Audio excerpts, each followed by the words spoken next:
12 তারিখের নির্বাচন শুধু নির্বাচনের দিন হলে চলবে না, এই নির্বাচনের দিনটি হতে হবে মানুষের ভাগ্য পরিবর্তনের দিন। এবং সেই জন্যই বাংলাদেশের ইতিহাসে এই নির্বাচনটি একটি অন্যতম গুরুত্ব বহন করে। আমাদের বহু লোক, হাজারো নেতাকর্মী সহ অন্য রাজনৈতিক দল সহ বিভিন্ন রাজনীতি করেন এমন মানুষও খুনের শিকার হয়েছে, নির্যাতনের শিকার হয়েছে। কিন্তু এই মানুষগুলো কিসের জন্য যুদ্ধ করেছিল, সংগ্রাম করেছিল? এই মানুষগুলো সংগ্রাম করেছিল এই যে এখানে হাজার লক্ষ মানুষ আপনারা একত্রিত হয়েছেন, যারা সাধারণ মানুষ হিসেবে পরিচিত, যাদের ভোটের অধিকার গত 16 বছর যাবৎ কেড়ে নেওয়া হয়েছিল, কথা বলার অধিকার কেড়ে নেওয়া হয়েছিল, অর্থনৈতিক স্বাধীনতার অধিকার কেড়ে নেওয়া হয়েছিল। সেই অধিকারকে বাস্তবে রূপ দেওয়ার জন্য ওই মানুষগুলো তাদের জীবনকে উৎসর্গ করেছিল।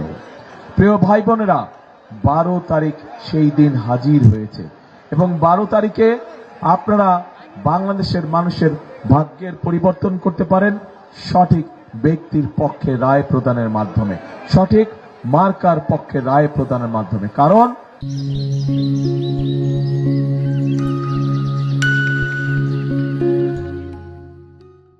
এই যে গত 5ই আগস্ট যে পরিবর্তন হয়েছে, এটি শুধু রাজনৈতিক পরিবর্তন হলে চলবে না, এই পরিবর্তনটি হতে হবে মানুষের ভাগ্য পরিবর্তনের দিন হিসাবে।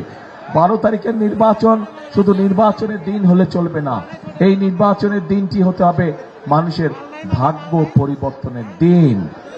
এবং সেই জন্যই বাংলাদেশের ইতিহাসে এই নির্বাচনটি একটি অন্যতম গুরুত্ব বহন করে। প্রিয় ভাই বোনেরা, স্বাভাবিকভাবেই গত 15-16 বছর আমরা দেখেছি আমাদের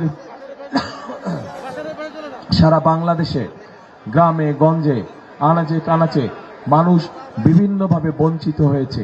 এলাকার উন্নয়ন থেকে, মানুষের বিভিন্ন দাবি দাওয়া থেকে তারা বঞ্চিত হয়েছে।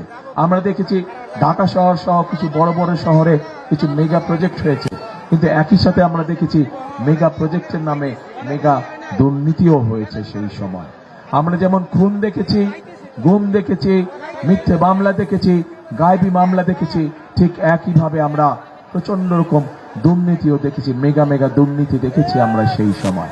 প্রিয় ভাই বোনেরা, এই অবস্থার পরিবর্তনের সময় চলে এসেছে, এই অবস্থার পরিবর্তন করতে হবে।